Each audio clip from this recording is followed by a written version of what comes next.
Jadi Vacant itu dari tahun berapa dulu mulainya? Boleh ceritain? Jadinya gini, gue ceritain sekilas saya dulu ya, dari gue dulu aja ya.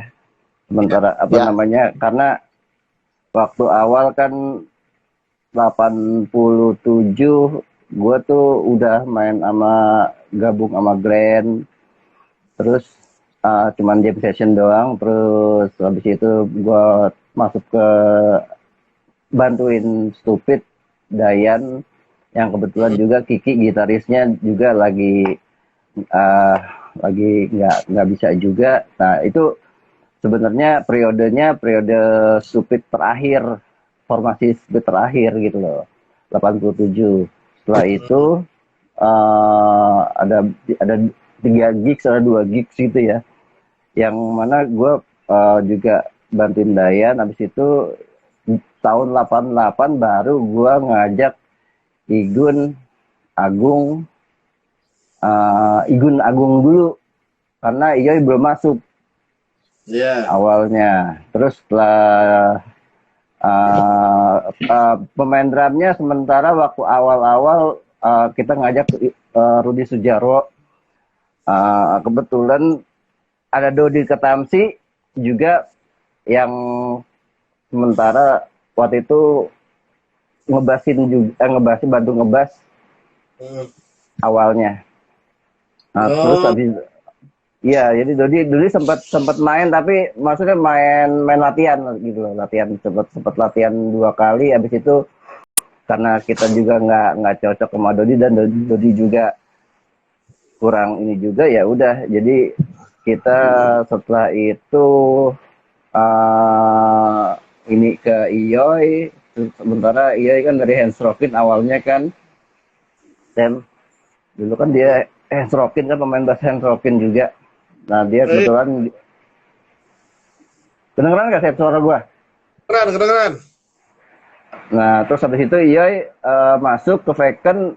Nah setelah Iyoy masuk ke Vacant sama formasi Rudi Sudjarwo drummer, kita main di 82 tuh. Resikar ya? Resikar. Iya. Habis itu cuma sekali Rudi Sudjarwo main di 82. Setelah itu Rudi kebetulan studi di Amerika, sinematografi. Ya udah, kebetulan juga di tongkrongan ada Yakub, ada ini pemain drum, ya, gampang lah, tinggal ngambil lagi, tinggal nyomot aja. Tinggal nyomot, mau ya udah berangkat. Lah iya juga udah. Oh iya, sama Agung pemain kita dulu, ada 2 gitaris, jadi gua sama Agung kebetulan. Agung itu ya salah satu awal dia yang mencetuskan nama Vacant dari lagu Sex Pistols Pretty Vacant. Ya. Oke. Gitu. I'm so pretty. Vacant. Seru. Ya kan? Itu pertama tuh, Sam, yang waktu lu ini ya, Sam, apa namanya, interview awal sama Henry ya? Yang itu ya? Di Rock Radio. Iya, awal. Gue gak ikut tuh, yang di Manggarai ya, Sam? Terus itu buat acara di JK7 Kemang ya? Gitu. Gimana Om Aga? Siap. Gue masih lagi cari terus tuh. Apa itu? Video. Tapi pasti ada, tenang aja. Pasti ada. Tapi asik juga.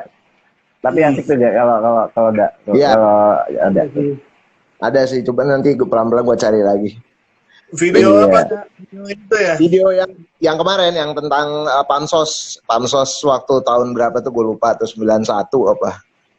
Yang ada Yaya, ada siapa lagi, Sam? Ada Rox, ada Rizal, ada Brawijaya featuring Once. Once iya. Yaya masih sama Suckerhead ya gitu. Masih sama Irfan, masih sama Irfan, iya. Masih satu band semua. Iya. Ya jadi kebetulan kan Apotek Resna kan itu emangnya lingkungan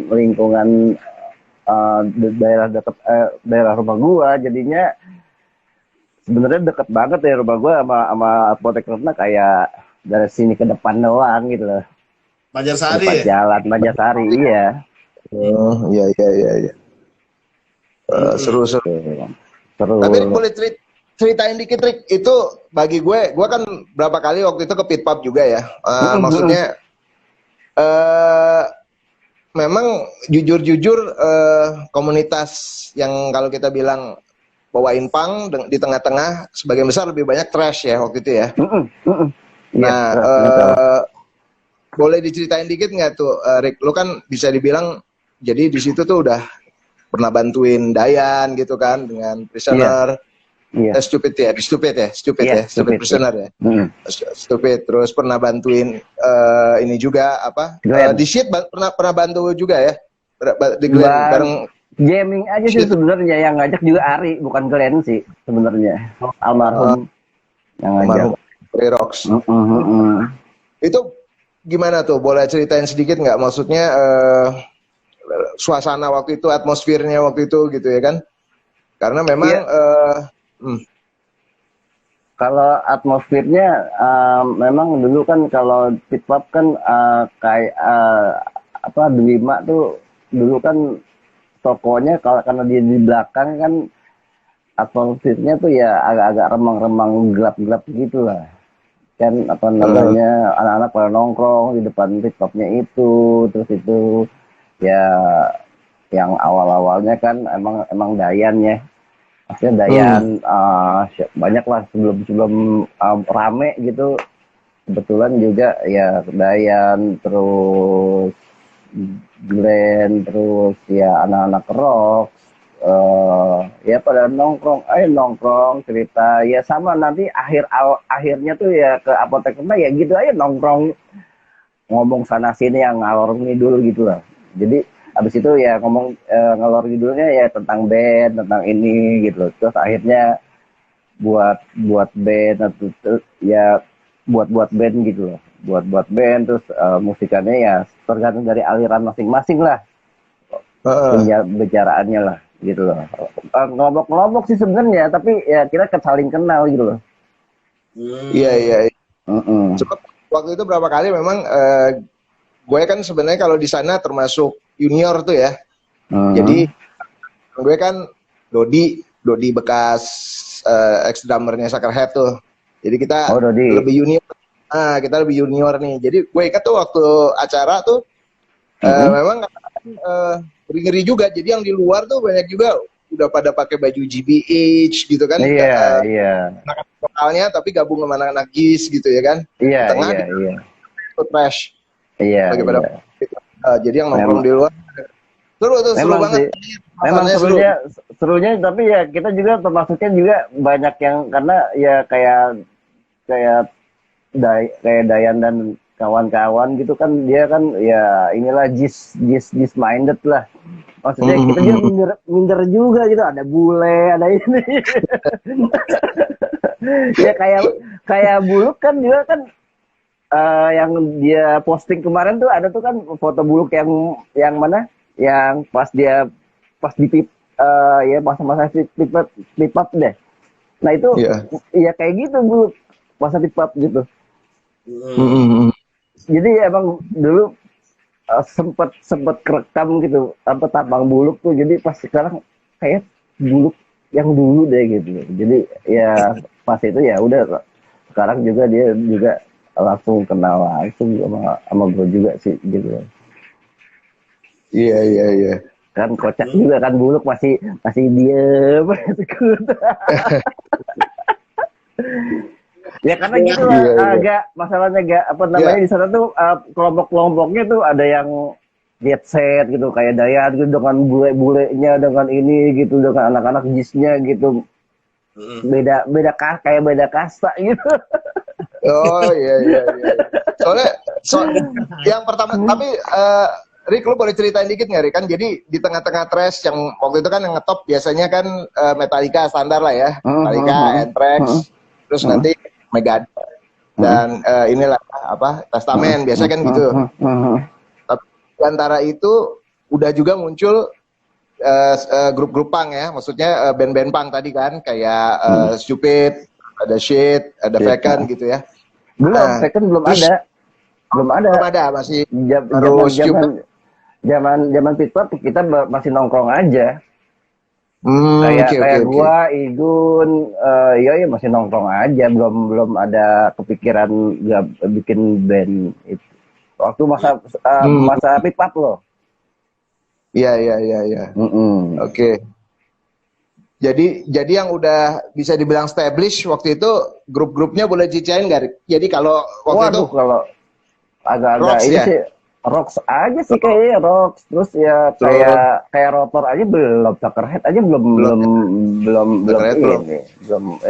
paling grupnya Commotion ininya Boy adiknya Boy, adiknya Dayan Boy itu juga udah Commotion juga udah kayaknya udah kebentuk deh kayaknya sama Odi ya itu ya waktu itu ya sama Odi ya waktu itu katanya gitu ya. Itu udah kalau nggak salah. Iya ya, udah waktu itu soalnya udah ada mulai yang bawain Suicidal Tendencies ya. Iya. Gitu. Iya. Yang thrash udah mulai ada yang bawain Suicidal ya. Iya. Karena gue sendiri juga ya cuman karena memang ya alirannya ya nggak begitu ini sama thrash juga ya funnya aja di sana gitu loh, maksudnya sama-sama kita pemusik. Iya.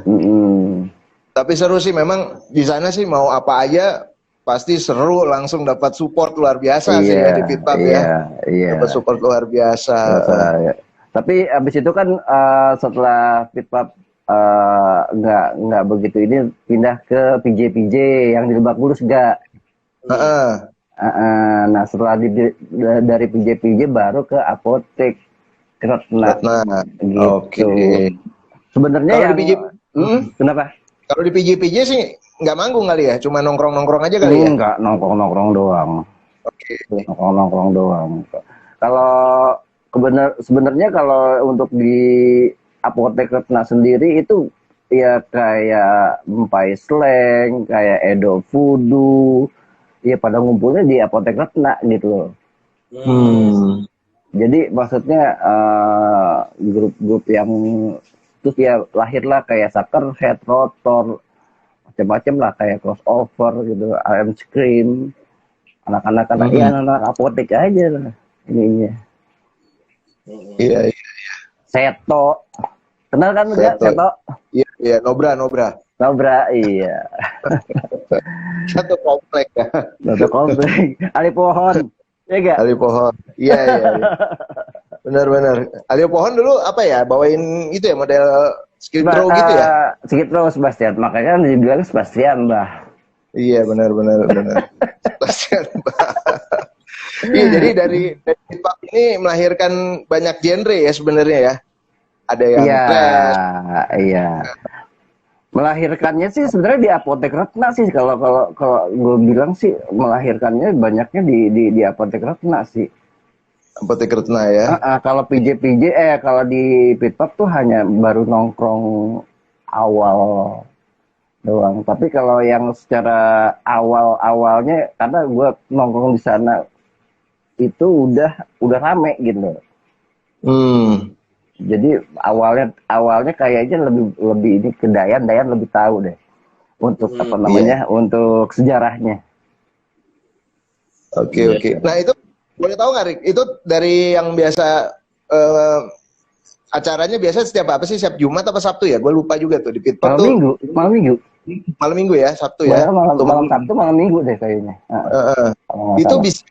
Maksudnya dari yang rutin gitu, terus akhirnya jadi pindah itu ceritanya gimana sih, Rick? Boleh ceritain dikit nggak, Rick? Kenapa, Rick? Apa nggak ngerti juga ya gak, karena kalau menurut gua sih karena udah boring aja, maksudnya karena sering apa namanya main di pit pub, konser, ada acara, bikin acara di pit pub, terus habis itu rusuh, terus berantem, ada sedikit inilah apa namanya biasa lah, terus habis itu ya bubar bukan bubar jalan sih, nyari suasana baru. Kalau ya, kata lainnya sih begitu sih. Kalau dibilang ada kerusakannya enggak juga sih gitu. Oh, seru. Terus anak-anak gimana nih rencananya, Rik? Pingin buat album kompilasi nggak, Rik? Anak-anak alma mater Pit Pub nih, ceritanya kan kalau dipikir-pikir banyak juga kan yang artinya keluaran Pit Pub nih ya kan? Dia kan salah satunya kan Six Minded ya, Sam. Salah satunya Six Minded ya. Rudi Sejarwo, terus Odi ya. Alumni Vekan juga ternyata ya, Rudi Sejarwo. Ya kan? Vekan nama Rezel ya. Rezel. Sebenarnya kalau untuk gua kita ngomong di luar Vekan sedikit. Sebenarnya awal waktu mau bentuk Rezel tuh Robi sama Peter tuh datang ke rumah gua nyari gua sebenarnya. Gitu. Minta gue jadi gitaris karena gue udah ke Vekan, udah baru bentuk Vekan. Gue bilang kakak gue aja deh yang gitaris deh, yang gitarin deh. Akhirnya Wino. Gitu. Formasi pertama gitu, yang jadi gitaris Rezo, satu lagi setelah Peter. School beat aja. Iya. Bagi yang belum tahu, mungkin bisa tahu bahwa Rezel banyak cover Guns N' Roses ya. Iya. Dari Guns. Tapi yang terakhir udah ngeluarin mini album kok. Rezel terakhir. Sendiri ya, lagu-lagu sendiri. Lagu sendiri. Keren juga. Keren album juga, rilis album. Apa itu? Juga udah rilis album ya. Vekan kan juga ngerilis album kan?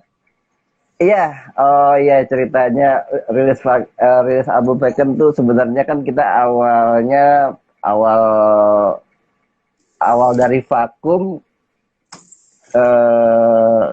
ini untuk kembalinya lagi.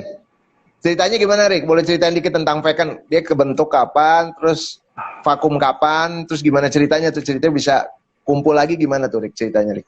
Awalnya kan 88 bentuk Vekan, terus main jadi 82 macam-macam lah di SMA segala itu sampai 93. Ganti formasi, akhirnya yang terakhir tuh gua Igun, Agung, Iyoy apa Yakub.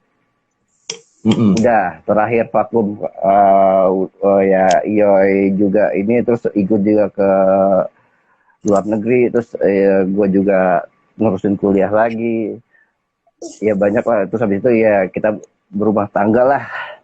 Habis itu tahun 2017 tuh ada acara Pit Pub kan nggak? Iya. Sam, acara Pit Pub 1 sama acara Pit Pub 2. Nah itu yang satu belum dikabarin. Nah setelah 2 ternyata di acara Pit Pub 1 itu anak-anak minta Vekan dengan formasi utuh gitu loh. Nah di Pit Pub 2 gue baru diajak, baru gabung cuma berempat karena Agungnya udah di Lombok kan dia sekarang untuk ininya. Gitu. Nah setelah itu di 2017 itu kita setelah dari Pit Pub 2 itu kita bikin acara sendiri, tribute Sex Pistol yang di JK7, Sam. Oh iya, si Sam dapat giveaway itu.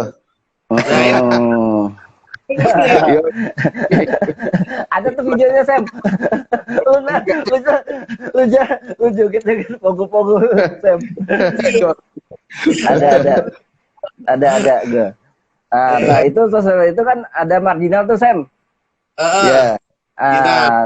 Nah kebetulan si Marginal ini si Mike sama Bobby ya terus kita berlanjutkan. Nah mereka bilang Om bikin rekaman aja Om kan belum punya rekaman second kan udah legend nih, gimana kalau bikin lagu rekam jadi satu album. Udah kita yang ngurusinnya semuanya, semuanya segala ininya, track recording di Marginal. Udah gitu ya, emang sih dipaksa sih Sam. Dipaksa gitu sama Bobby sama Mike Marginal tuh kayak sedikit dipaksa gitu loh, bahwa ayo deh Om kita gini. Ya udah 2017 akhir, nggak tahu bulannya lupa saya, ya bikin album, bikin lagu 10 lagu plus 1 dikasih lagu pang covering Marginal, lagu Marginal. Gitu. Nah habis itu ya udah jadi albumnya gitu ya terus sampai sekarang ininya ya. Jadi memang harus dipaksa ya Om, istilahnya Om nih harus dipaksa, kalau enggak bakal jadi.